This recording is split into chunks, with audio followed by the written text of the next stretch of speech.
All right, so this afternoon we're talking about how things move, natural rhythms in the body and in nature. So that's the topic of the class, and we're going to just talk about kind of a few different things, basically focusing on first, what is qi?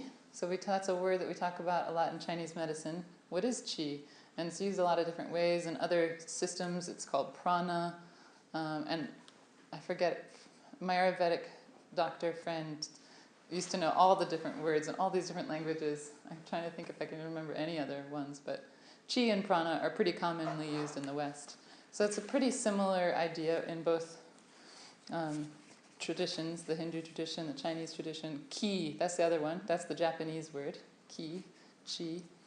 And then, so we'll talk about qi, what is qi, and all these different types of qi, functions of qi, what it does, how it moves, and that's going to kind of lead us into like movement and like how are things moving in our body, being aware of natural rhythms, and so we can be aware that these things, these meridians that we have in our bodies move this direction, and also foods we're going to talk about.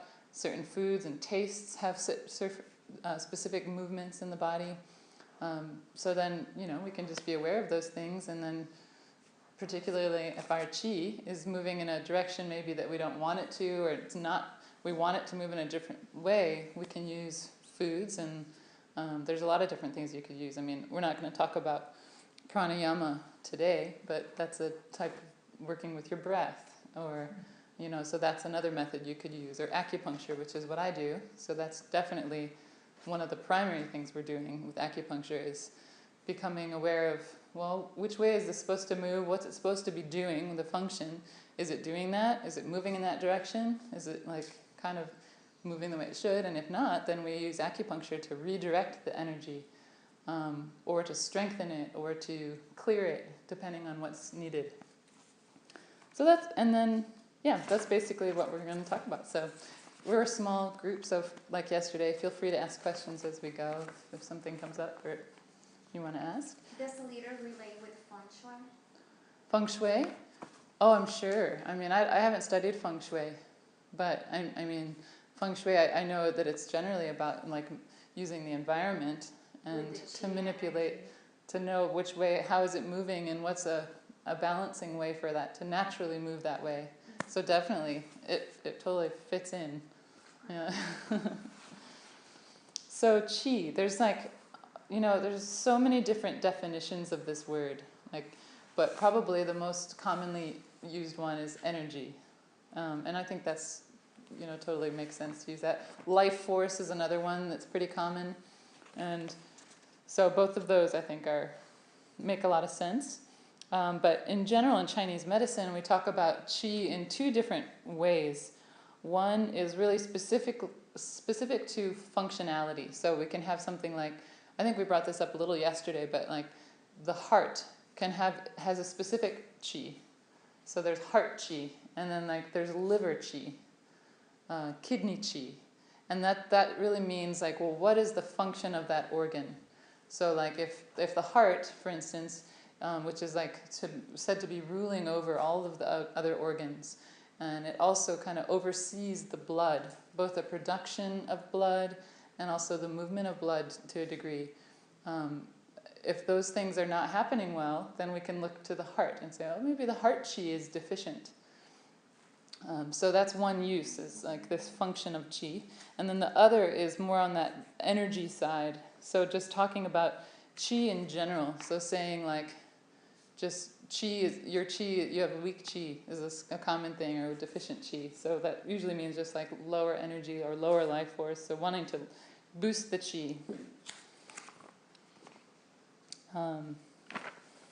So let's list how many do we have? We have 12. I'm not going to go over all of these in detail, but I just want to introduce the idea of that there's 12 different types of qi in the body that have really specific functions.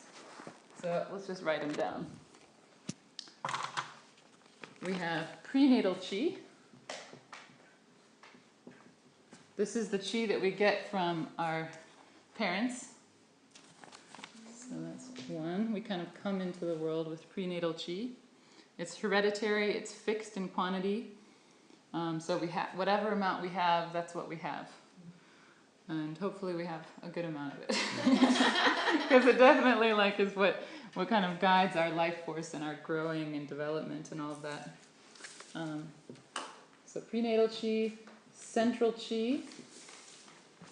Central chi is really the specific type of chi or energy that is generated from food and digestion. So it's kind of said to really reside in the middle part of the body. Very related to that is food chi. It's specific. It's kind of before central chi is actually produced from food chi. So that's the energy that we get from food. Then from there, this food and central chi is separated into the clear chi, which we want to go up in the body. And this is like all the nutrients and usable energy from food is said to need to rise. And on the other side of that, the turbid chi is to go down. So that gets excreted. Then we have what's called gathering chi. And this is also sometimes called chest chi. The gathering? Yeah, gathering or chest chi. It's the big chi of the chest.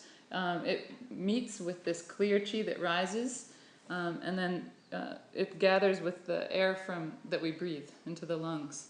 So those two chis are said to combine to create gathering chi. And so, this next one is called true chi. It's more, whether you remember all these names, it's more just getting the idea that there's all these different chis that are moving and that they're relating and connecting to each other. This is the chi that comes from air, so into the lungs. So this meets with the clear chi to create this gathering chi, big chi in the chest. Let's see, and this true chi has two different types. So that chi in the chest then has two things. It can turn into what's called wei chi or protective chi. This one I think about a lot in Chinese medicine because this is what circulates on the outside of the body. It's more on the surface of the skin and just below the skin. And this chi is what is really responsible for opening and closing the pores of the body. So if this chi is weak, then often what can happen is those pores they're not regulated properly. So they either can remain open more or stay closed. So we want them to be able to function properly. So when we need to sweat, that we can sweat. But when it's time not to sweat, but we're not sweating all the time. So then losing too many fluids and it's called protective because that is responsible for keeping us from, were we talking about that yesterday, about the external climates, right? And how they can enter the body, like wind and cold and damp and heat. All those things can enter the body, and it's this protective chi which helps protect us from that. So when we're in a hot climate or a cold climate or windy, damp, dry, if we're susceptible to those things, sometimes it can be the protective chi that's weak, that's keeping, that's allowing those to enter. So, in terms of causes of illness, if any of these are weak, that can be a cause. It's always in terms of, I'll just skip and we'll come back to this in a second, but in terms of getting sick or not sick, a lot of it has to do with the relative strength of our body. And then as opposed to, like in Chinese medicine, we talk about the climates. So even if your protective chi or your chi in general is really strong, if you're in a really strong climate, it might be enough to still overtake your body, Or, or it depends on your constitution too. Like we were talking about heat or cold or wind or damp. If you're constitutionally more of a hot person, and then you're in a hot climate, it's only going to aggravate that and be more likely that the heat can enter and aggravate, So again, it's all about balance, just like Isaac was talking about, just like we've been talking about, is learning a little bit about your constitution and what's going to be beneficial for keeping balance. So protective chi is definitely a type of chi that is worked with a lot in acupuncture. So protective chi, and then the other one is the upright chi.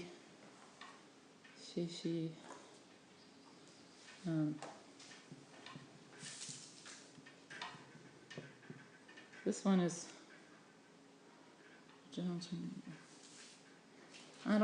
I'm not sure how this is really similar to the Wei Chi. So we'll just put it there. And then we have postnatal chi. So this is all the energy that we get from like after we're born. Everything else that we can get from food, from sleep, is postnatal chi. And then we have something called organ chi. And that's what we were talking about earlier when I was saying heart chi, or there's spleen chi, liver chi. Those are all organ chi. So lots of different types of chi. I've probably said the word chi now many, many times. So let's move on to talk about the functions. So these are the types, and then this is more general. Like, what does chi do in the body? There's 6 major functions. One is to transport.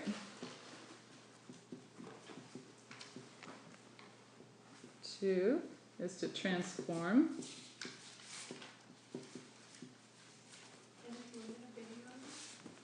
No, it's okay. Yeah. Hold. Raise. Protect. And warm. Oops. So transporting. So chi is responsible to transport food and air and fluids throughout the body. Chi is different types of chi are transforming things like fluids into urine if it's not usable. The spleen chi is transforming food and fluids into usable chi. And the heart chi is transforming the blood. So transforming it, making it into something that's usable. Holding, lung chi, for instance, is said to hold sweat. Spleen chi is what is responsible for keeping the blood and fluids in the vessels. So like sometimes if you see easy bruising or something, that's said to be a weakness of the spleen chi, because it's supposed to be holding things in the vessels. Spleen chi also is responsible for raising or like lifting. So like whenever you see a prolapse of any kind or something that falls that's supposed to be held, uterine prolapse, any type of prolapse is definitely, the spleen chi is really weak at that point when you see that. Also this kidney chi is said to need to rise upwards, so raising. And then protecting, the lung chi is doing that, is protecting, it's very related to that Wei Chi. The lung Chi and the Wei Chi that we talked about earlier are really close together. And then warming. The spleen Chi and the kidney Chi are said to really warm the body. So these are all the functions of Chi. What was the other one again? I'm sorry. Warming. There was 2 kinds of chi with that, you said? Or one? Oh, the spleen and the kidney. Oh, okay, got it. Thanks. Yeah. Yeah, they're both responsible for keeping the body warm. So those are the functions. Any questions on that? Okay, so then we'll move on to the movement.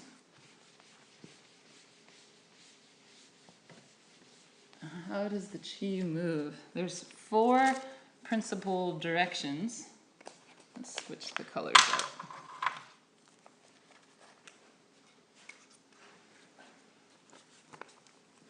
So basically we have ascending, descending, entering, exiting.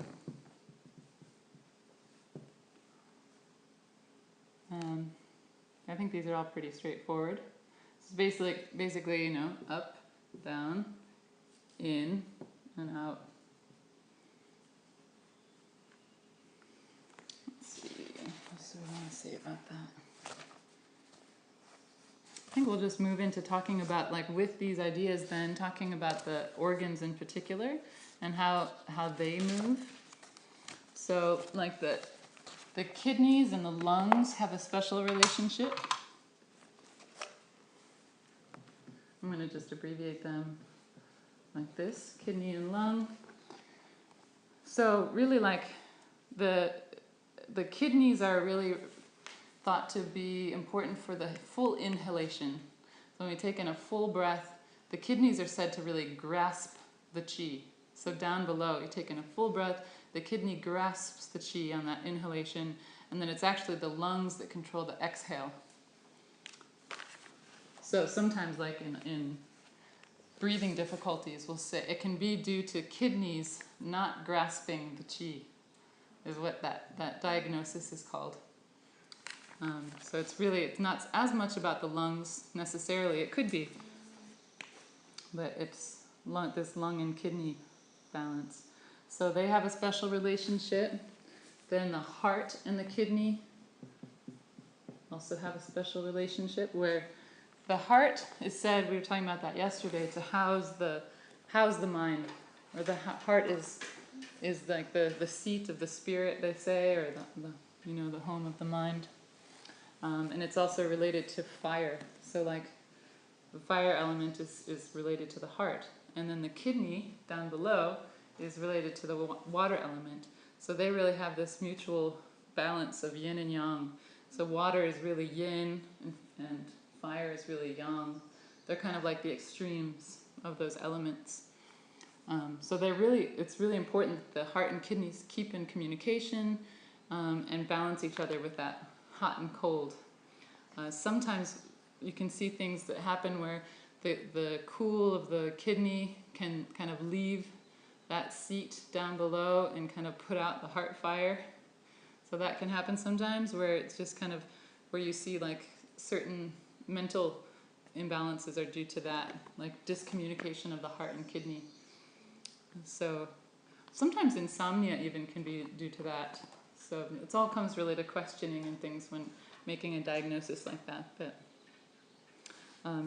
certain types of just like heat, like also if the kidney is weak, then again that less cool and watery energy, if there's not a lot of that, then that can make it so that the heart fire seems more exuberant. So then signs of heat like anxiety and insomnia, that can be another cause. So wanting to really look at that relationship, heart and kidney. And then spleen and stomach. These are the primary digestive organs in Chinese medicine. So basically they always say that the stomach receives the food and fluids, and it's the spleen that's actually doing that transforming. So we're saying that about spleen qi. It transforms that into usable energy. I have a little friend here. Don't know where he went. Well, oh, there he is. Okay, seems like he's on a mission. All right.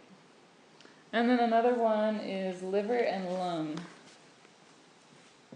These are just, there's many relationships of the organs in the body, but these are just some of the primary ones. So liver, we did say these are the primary movements, that's up, down, in and out, but the liver is kind of as a special organ in that it's the only one that has an outward moving energy. So it's the liver's job to course all the energy in the body.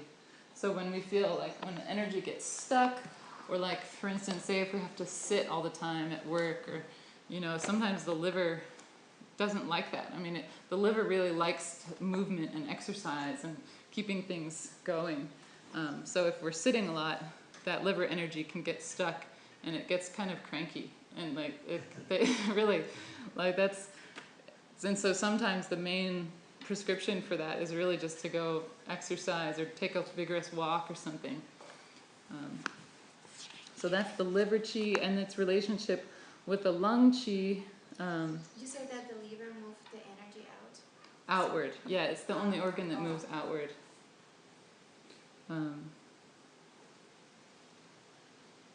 Let's see.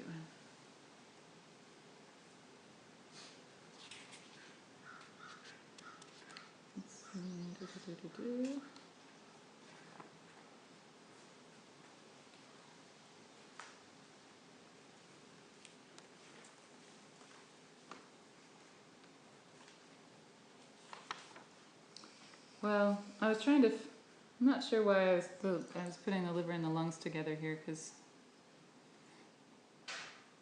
Anyway, we can just move on. So those are just some examples of the relationships of the organs together. And then I wanted to go over some pathologies of qi. So these are like the natural directions it should be moving. And then these are some things that we talk about. I mean, I already mentioned the first one here, which is a very common one, which is deficient qi, where we don't have enough. Or sinking qi. This is where it's supposed to be going up, but it goes down. Stagnant qi. This is the one that really affects the liver that we were just talking about. Sinking is pretty common for the spleen, as well as deficiency can affect any of the organs, really. So it's just a weakness of qi, of that specific qi. The spleen, which is really a major organ for holding things, if it sinks, that's a common thing that can happen for spleen. Stagnancy is really, like I said, not moving. It's stuck. The chi's not moving as it needs to. And then the fourth one is rebellious chi. This is where, like, what's that? I love that. Naughty chi, yes. Exactly. Rebellious chi is where the chi like is supposed to be going up and it goes down, or down and it goes up. So a common example of this can happen to the stomach. So like the stomach chi is supposed to go down, but when we get things like nausea and vomiting, that is rebellious stomach chi.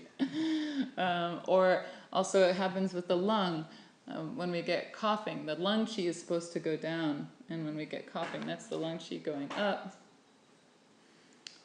So those are some common chi pathologies. Any questions about those? All right. So I was going to talk about the flavors today too, which is something that we were talking about this morning. So this will just enhance. I thought just going over some of those, like when you talked about the coolness, or when the heart and they weren't. Heart, fire and water. Yeah. What's one of the ways that people should correct that, or like it's an individual diagnosis? But what are some? Well, the main things I know have to do with acupuncture and herbal medicine. I mean, there's specific formulas for that, you know.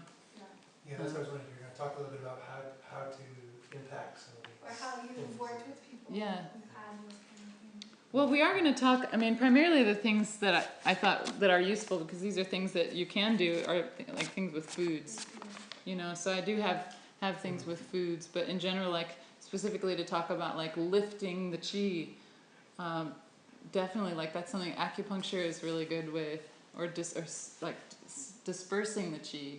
You know, if it's stuck, like you could definitely go take a walk or go for a run, but not everybody likes to do those things always, you know. So then, but you can do that with acupuncture, or certain foods can help to really get things moving, you know. So acupuncture is So. good for people who are Yeah. really Just pin me.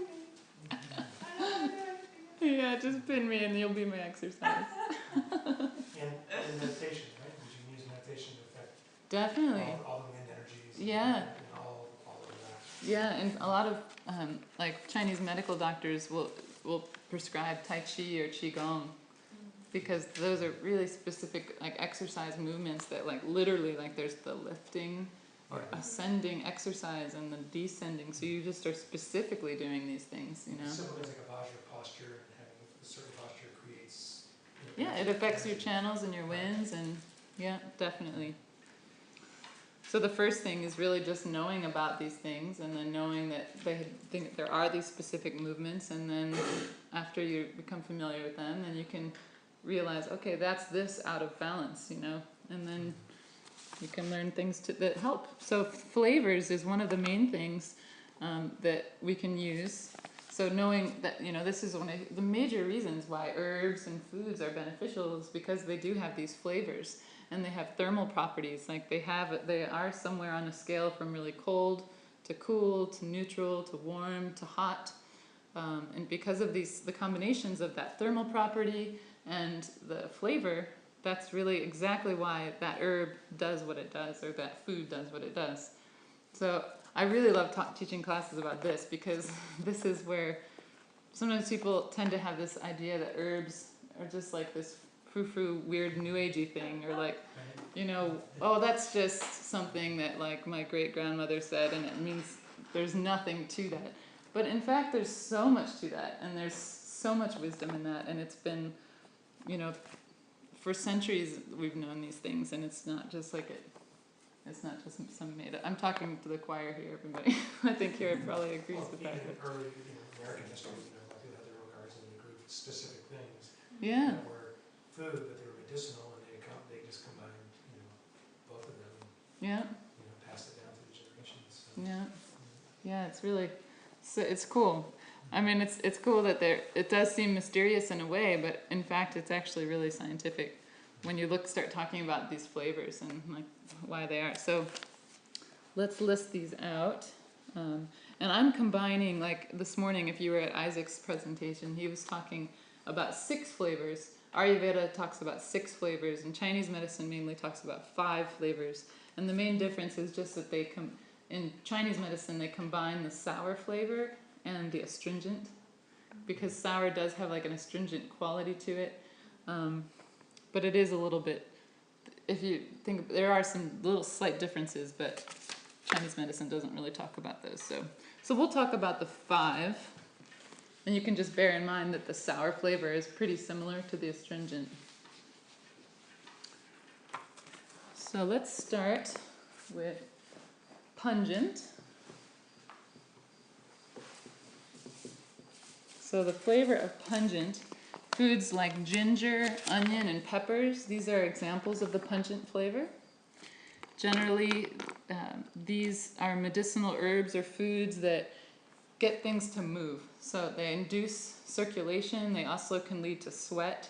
So like, if you eat a lot of ginger and onions and peppers, usually it causes sweat and perspiration. But it also kind of helps get the energy moving and the blood flowing. So a little bit of that can be useful that way. So other examples like herbally are things like mint. Mint is a pungent herb. But it's important to also remember, and we're going to talk about this more, but just that it's not only the flavor, but the thermal property that we consider. So like mint is a cool pungent, whereas ginger and onions and peppers, those are warm pungents. So always remember that there's the two, the flavor and the thermal property. Also, so because you can use the pungent flavor to induce sweating, that's definitely a lot of the herbs that we use, like when someone's first starting to get a cold, are pungent herbs, because a lot of times at that point we want to induce a sweat. Because if it's in the very beginning, that's at the stage where this pathogenic climate factor is what we call them, or like the heat, cold, wind, dry, damp. Those are the things that can enter the body from the climate, and then depending on how far they've gotten in, if they're only at the surface level, we can still get them out. It's once they start going deeper into the body that then we have to use different methods. So pungent flavor is one of the methods we can use if it's just still at the surface. Any questions about that? So what if you did that and you did like an external, like you took, say, a sauna, right? Raise the body temperature up, because there's certain degrees where there's certain viruses that can't survive that, Yeah. or bacteria and things like that. Mm-hmm. And I have some people combine some of that, with diet, and Yeah. if they feel something coming on, Sometimes, they. Yeah, especially again with that point, it's distinguishing between hot and cold again. Right. So wanting to make sure that at that initial stage, there's what can be called wind cold and wind heat. So when we first are getting signs of just commonly we say, oh, I'm getting a cold. So it's kind of funny that we say we're getting a cold. It could be a cold, it could be wind cold, but it might be a wind heat invasion. So it's really, Chinese medicine very clearly makes this distinction that if you have signs, for instance, of like that body ache feeling, like that achy sensation just coming, and then you have maybe a little bit of a runny nose and sneeziness, but not a lot, and possibly a little bit of a headache, that's a wind cold invasion. So that would be a good time to go to the sauna. To do that. Yeah, and to take things like ginger. There's in Chinese medicine we have other herbs that we would use, but ginger would be appropriate, or garlic. But then once it turns into a heat condition, oftentimes that's a common thing, is that it starts as a cold initially, and depending again on your constitution, like if your body tends to be hot, it's likely that will quickly turn to heat. So those are more signs of sore throat, is the biggest sign of a heat invasion. Of course, anytime your body's feeling like hot or cold, that's one of the bigger indicators, but for some people, they don't experience that as easily, where they can distinguish that necessarily. Some people it's obvious, they're like, oh, I'm definitely hot, or I'm chilled. So you can use some of these other symptoms, to distinguish that. So if you're having those heat signs, then you want to use things more like, I would still use ginger actually, because ginger, even though it's a warming, it has so many, it's very antiviral, antibiotic properties, and it enters all the channels of the body. So I usually use ginger a little bit too, even in a heat invasion, but I'd use other cooling herbs with it, like mint. So. What about when people get like phlegm and mucousy? Is that considered hot or cold? So again, that's a good question. Yeah, there we distinguish by looking like, well, what's the quality of the phlegm? So if it's really clear and or like a little more whitish, it's usually cold. Anytime it starts to turn yellow or dark or green or any of those other funky colors, that's heat. And then especially if there's blood tinged into it, it's even more heat. So if it's a heat, then you would use the cooling property? Then you use cooling herbs and foods, yeah. Okay. Yeah.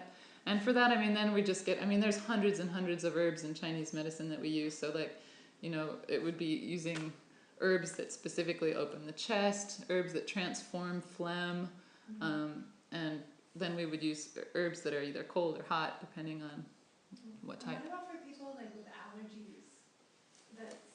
So would that be along the lines of cold, or is that kind of something different? You mean like environmental allergies? Like seasonal allergies or...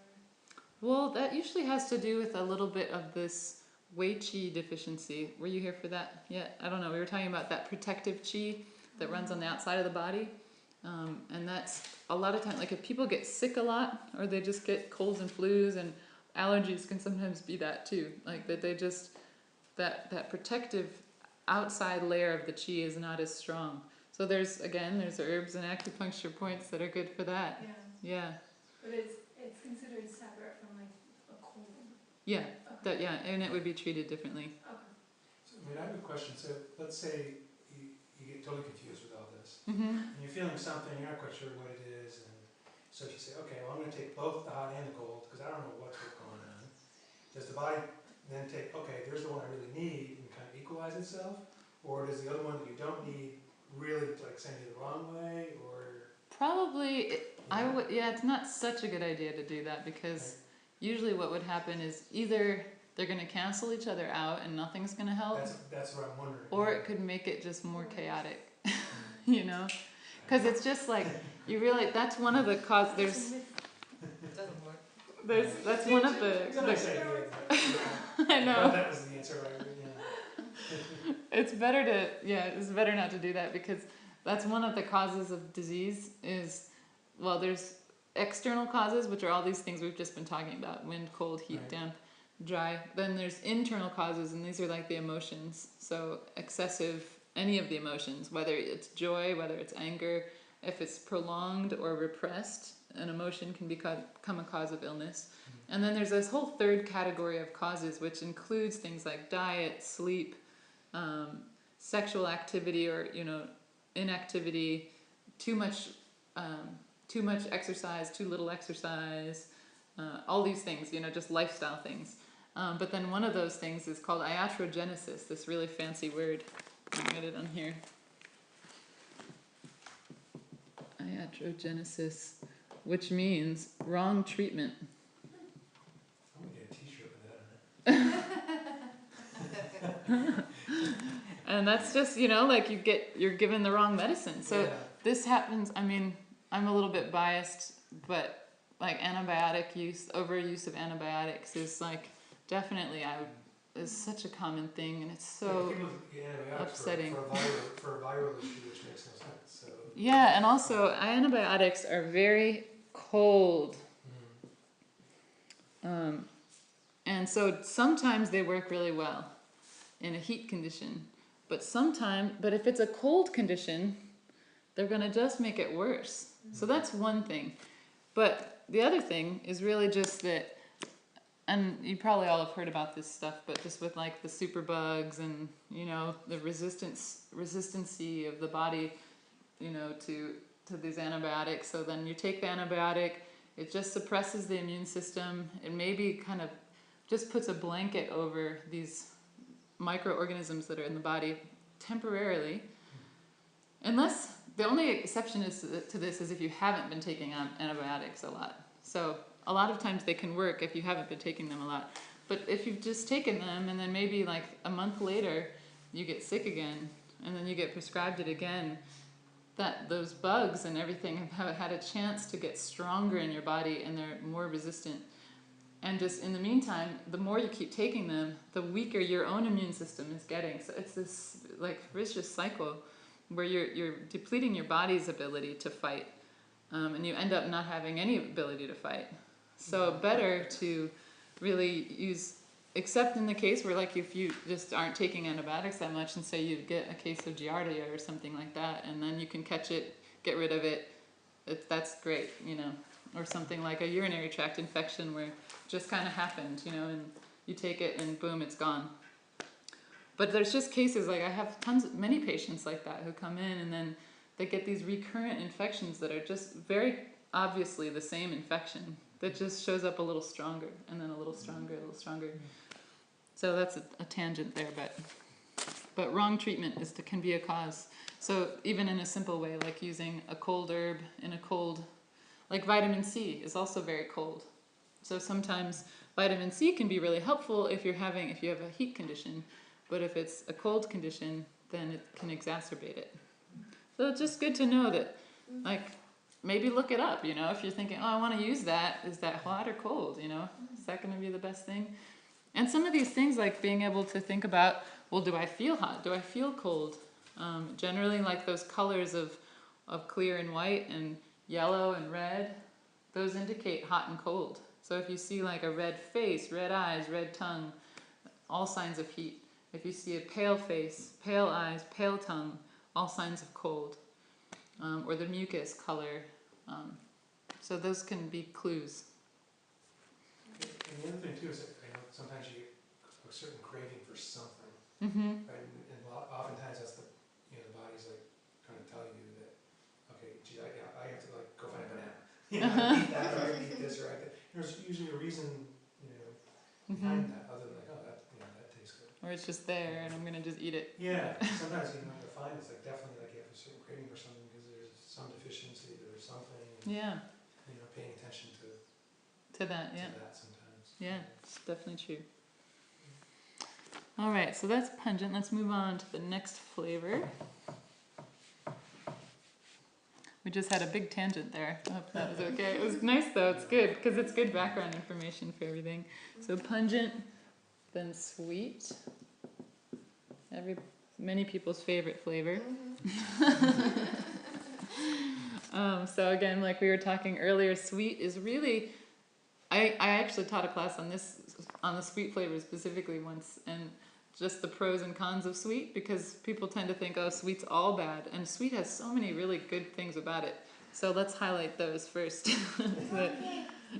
That it's really nourishing, and it helps to generate fluids and help to build the body. So like anytime we're trying to like get stronger, build more tissue or muscle, sweet flavor helps to do that. It's moistening. So anytime there's dryness, the sweet flavor helps to moisten. And it's really indicated anytime there's a deficiency. A little bit of sweet can help really just to build and strengthen. So, but you do want to be careful because it has that building energy and that nourishing, strengthening.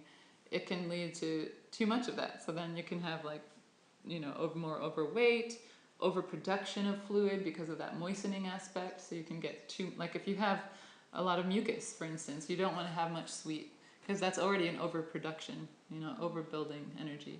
So, but if you have dryness symptoms, sweet's going to be good, or weakness. So just, again, all of this is just being aware, and then you can maybe make different decisions on what you're going to eat or drink. So some herbs, let's see, what are some common ones here that you would know? Well, licorice is considered sweet. That's a common herb. That's used in almost every herbal formula in Chinese medicine.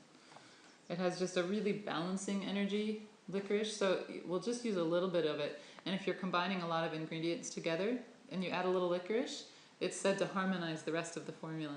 So that's why in a whole list of herbs in a formula, you'll often see licorice right at the end, and there'll be like 2 or 3 grams of licorice in. Whereas in the other herbs, you might have 10 grams or 12 grams or 20 grams of like more of a primary herb in a formula. Let's see. Of course, honey, dates are a common sweet food that are used medicinally. I mean, those are used actually in like the herbal pharmacy in Chinese medicine. You see, you know, I don't know if you've seen pictures of like a traditional pharmacy, but there's like a big chest of drawers, and you know, you pull out each drawer for the herbs, and they're all kept in there. So dates are definitely in there. There's the date drawer. You pull out. Usually, you'll put 1 or 2 dates in an herbal formula. I don't use herbs this way because it's not so practical. I'm just a single practitioner. I don't have work with a big group, but if I did, then I would have a traditional pharmacy where we would use the bulk herbs, you know, just like I'm talking about. And we'd open the drawer and we'd put out a big piece of paper and we'd measure out, you know, 3 grams of this, 10 grams of that, and put it all in a big bundle. And then you tie it up, you shake it. And then depending on what you're going to do with it, you know, some herbs are supposed to be kept separately and be added later. So you might put it in with a separate little bag. And then you send the patient home with that prescription. And then they have instructions for how to cook it. And then, you know, make a big jar of the tea. Or it's stronger than a tea. It's called a decoction. So rather than just a tea, which is typically brewed for like 3 or 5 minutes or something, a decoction's cooked for like 15, 20 minutes to half an hour even. Sometimes you do a double cook. So anyway, again, a little tangent there, but but just thinking about dates, and I was picturing dates and how usually it'll be like 2 or 3 pieces is what you say. But nowadays, like I use powdered herbs, so then, you know, it's more the grams, and we weigh the powdered amount of the gram. So those are that's the sweet flavor.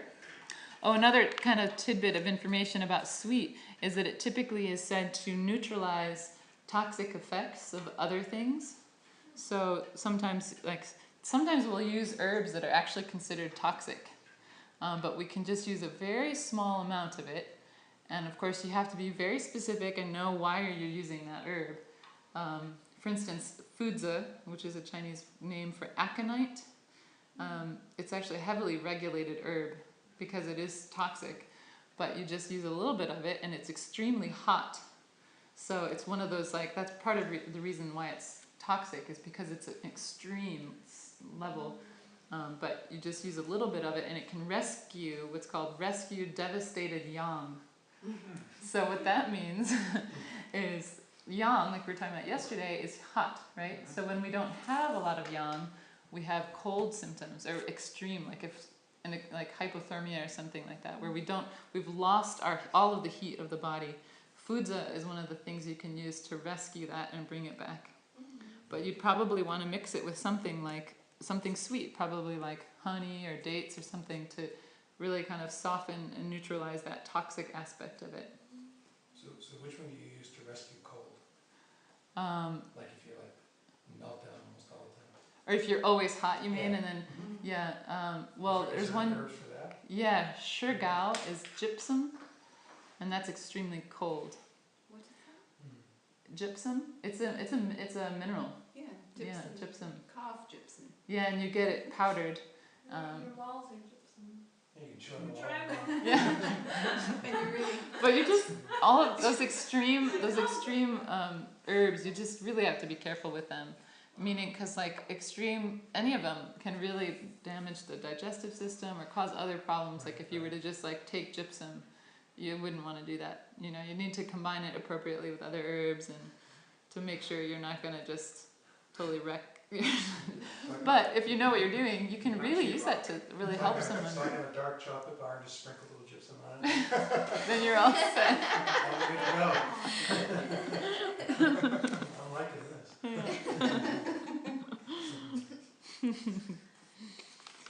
All right, so that's sweet. Let's move on to sour.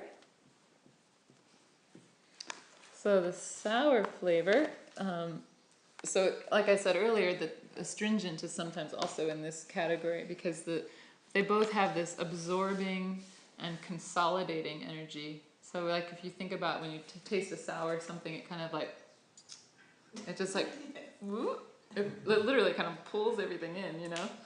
So that's what the sour flavor does in the body. And so you can use that anytime where you're losing fluids that you're wanting to preserve. So like sweating too much, diarrhea is an example, having seminal emission that's lost that you don't want to be losing. Also with lactation, like losing too much milk. So any of those examples, you can use astringent things. So let's see, Schizandra berry, if you've heard of that. That's a really common one that's used in Chinese medicine. Let's see if you'd know any of these other ones. Well, wu mei is a sour plum. You get those at Chinese store, like markets. You can get the wu mei plum. So that's used a lot. Other things, obviously lemon. It's a commonly used one. They come in like dried plum format, right? Yeah, the little dried Yeah. plums that you. Well, no, I don't know. They come in all different kinds of format. In Chinese, they come in just the whole dried plums, and they also, this might not be for the same reason, but they have them eat them like a snack, with like little squares too, and they eat them like a snack. Yeah, they're Nobody good. ever tells me what anything's for, so I don't ever know. Oh, yeah. Here, try this. Those can be good for cough. Again, like you're like, Oh, those are, that one, the little cube is for good for cough. yeah. Let's see. So yeah, basically wanting to hold anything in. So you'd use the sour flavor for that. Tomatoes are in that category. I have chicken in this category, but I don't. Sweet and sour chicken. Yeah, maybe. Do they sprinkle some gypsum on the chicken too? Stuff it in gypsum. Yeah. Alright. Stuffed gypsum. You know you all want to try it. We're coming to your house for dinner. Yes. All right, so that's sour. Let's keep moving here. Bitter is the next one. This is a flavor that's really missing from the Western diet so much. But in other, like in Chinese culture, they have a lot more bitter flavor. And I think in Ayurvedic culture, they have a lot more bitter flavor. And so many of the medicinal herbs are considered bitter. Like I think 70% or something like that are bitter. But then again, with all of these things, it's like with herbs, there's a combination. So it's not just like, oh, that's bitter. You want to bear in mind its quality. Is it hot or cold, or because it can dramatically change what it does. But in general, the bitter flavor has a drying action. So again, bitter would be really good, like we were talking earlier, for the kapha constitution, which is generally accumulation of too much moisture or dampness or heaviness. So bitter will just dry that and drain it. So that's really, really good thing. Or anytime there's a dampness, or like mucus is considered dampness, or phlegm, you'll use bitter herbs to dry those up and transform those. So again, like a cough with a lot of mucus, trying to think of anytime there's excess fluids that are pathogenic fluids, we'll want to use bitter. So kale and celery, those are examples of foods. Herbs, coptis, if you know the Latin, I don't know if you've heard that one, coptis. It's a common Western herb too, so that's one that's in both Chinese and Western herbal medicine. Definitely, anytime if you like went in to see a Chinese herbal doctor for like a cold or something, or strep throat, they'd use coptis. It's very, very bitter herb. And it's cold. Coptis is bitter and cold. So generally, yeah, the bitter flavor has a downward movement too. Let's do the last one. Salty. What would dandelions be? The green. Well, the root is definitely bitter, and the greens are bitter too. Yeah. You know, are you saying, I know for vata. But again, you could kind of prepare them differently, or you could prepare them with something else that could help to balance that. Oh.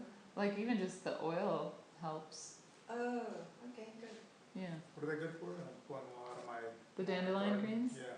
Well, they're just clearing, like they're bitter, you know. So Greens. yeah, greens in general are bitter. How about the root? Yeah, the root's bitter too. I can just tell you. I mean, are they good? You for could use the root, yeah. I mean, you should just, particularly the root is even more bitter. It's a little more concentrated. It's used more medicinally. Like the greens are more like an edible, and then the root's more of a medicinal. So it's a little stronger action. And then you could you know, make a strong decoction with that and drink it. Like if you felt like you needed to do a cleanse, it's good for cleansing the liver, cleansing the kidney. It'll also clear out the intestines a bit, so you don't want to drink too much because you'll really you'll dry out. I mean, what's that? Yeah, if you want to do a cleanse, it's one way of doing it for sure. But it'll end up drying you out, like if you do that. What I have is a wet constitution always. I'm always Yeah. got the damp. I think that's why I'm always told to drink dry things. Yeah, The solution is always right in front of me as I'm pulling them all out. Yeah, well, that's another thing they often say is like what we need often grows in our backyard. So it's kind of interesting. So the last flavor is salty. The salty flavor has an ability to soften masses or like nodules, any kind of hardness in the body.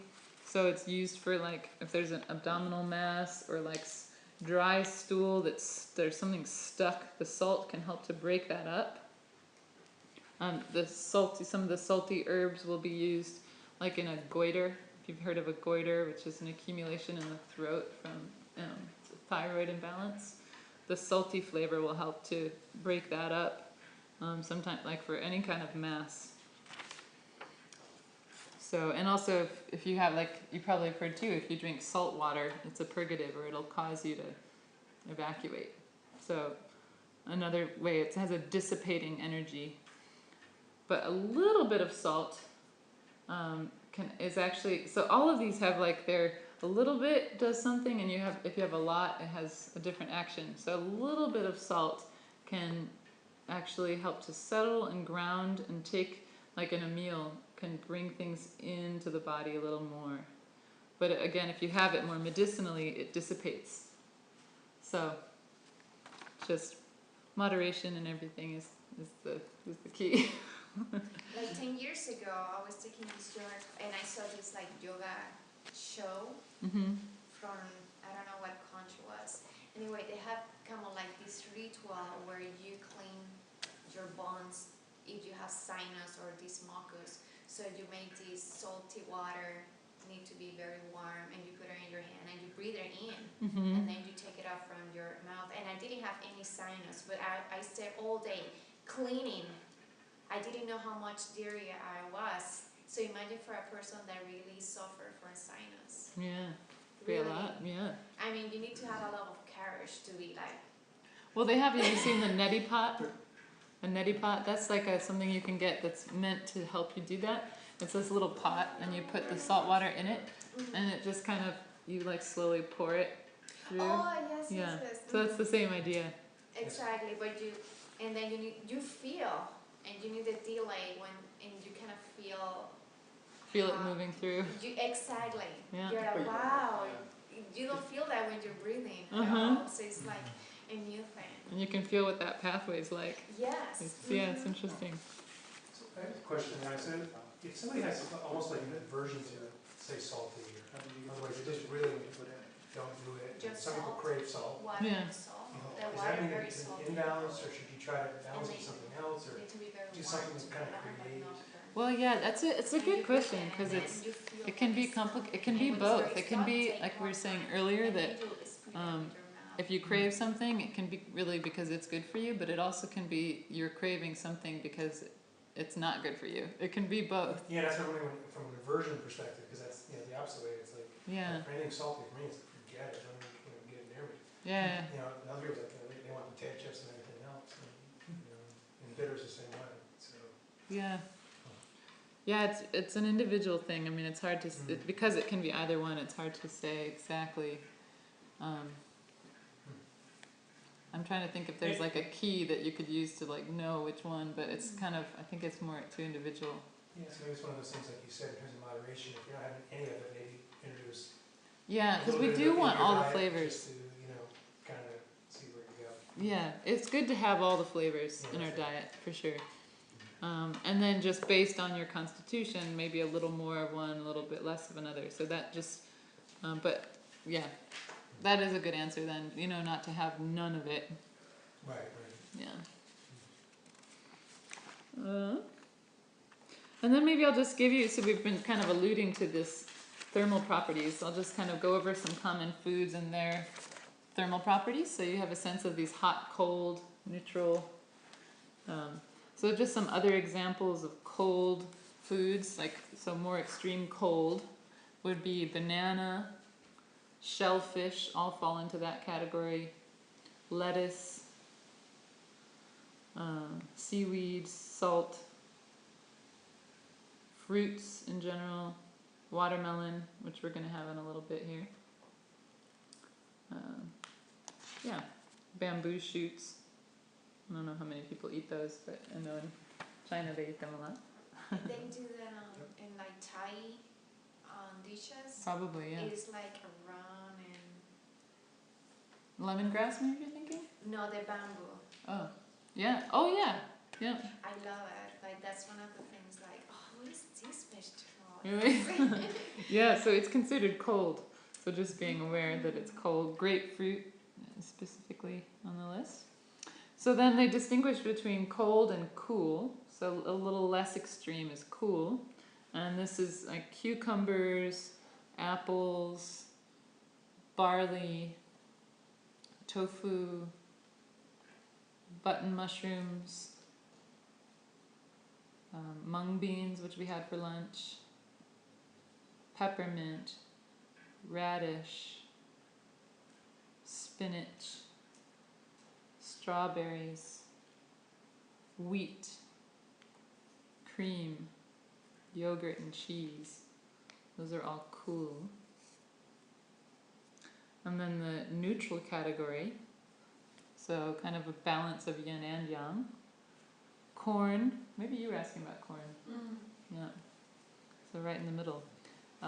Apricots, beets, black soy, Chinese cabbage, carrots, celery, egg yolk,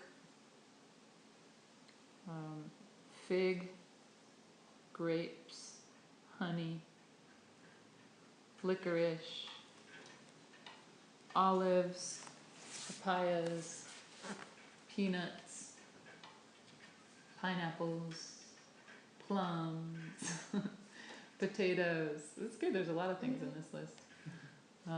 Pumpkin, red beans, I'm sure like those little aduki beans or azuki beans. Sunflower seeds, sweet potatoes.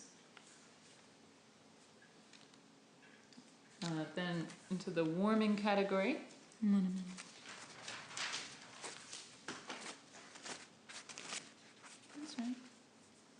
chicken, brown sugar, cherry, chives, cinnamon, cloves, coffee, fennel, garlic, ginger, dill, ginseng, ham, mustard leaf, leek, nutmeg,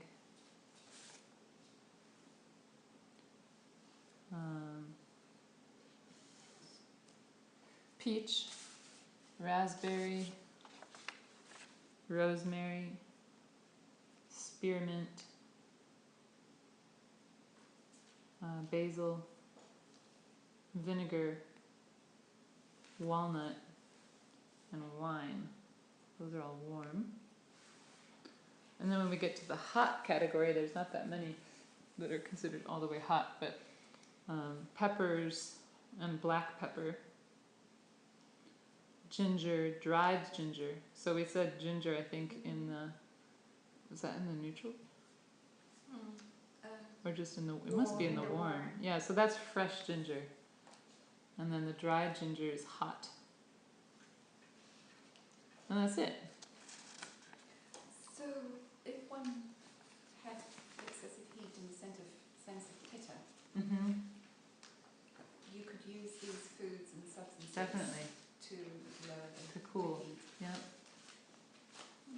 Yeah, and similarly, vata is considered cold, or tends to be more cool, so you could use a little more warming. But some of these, you just need to be careful because, again, like if it's a warming pungent, that's going to scatter the energy, you know, of the vata. And vata doesn't need that. Right. Yeah. So you're wanting to probably use like this, the sweet flavor, the sour flavor are better for vata. So you want to use sweet and a little warm. But again, also thinking about the seasons is so important. You know, if it's more of a warm season, maybe not using as much warm, because probably like, I mean, I'm more vata and I feel fine like in the warm air and a breeze if it's warm, you know. But anyway, just kind of paying attention to the climate is really a big piece. And one, so maybe, I'm not sure what time it is, but yeah, we're still good. So just to close, just to mention the movements of food. So we've talked about like their flavors, their thermal property, and then just the movements. So this kind of links back to that beginning of how chi moves. So foods have similar ways of moving, which is upward, lift, or foods, I'll write it in the way that it's talked about in the texts. Foods can either lift, float, lower,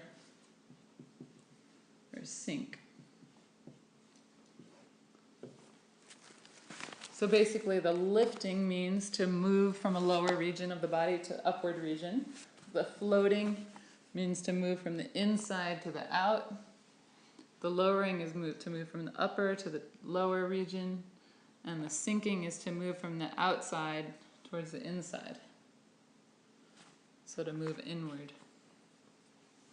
So just some examples of these. The lifting, wine is an example. Wine has a lifting energy. The floating, ginger, takes something from the inside out. So that's why, again, like I was saying, so ginger can be really good for pushing out something if you want to get it out, if it's at the surface. Or reducing fever. Ginger can be good for that. Salt is an example of this lowering. So it has this downward movement. So a little bit of salt can relieve vomiting. It can relieve hiccuping and asthma. It can descend. Asthma is rebellious lung qi. So it going up and you want to settle it so the salt can lower. And then that inward movement, vinegar, is something that brings things from the outside to the inside. So, any questions? For the lower to the up, down. I missed that one. Which one? The lower. This one's salt. Okay. Yeah, And it was the wine, cloves? ginger. Oh, okay. I know. Yeah, wine, ginger, salt, and vinegar.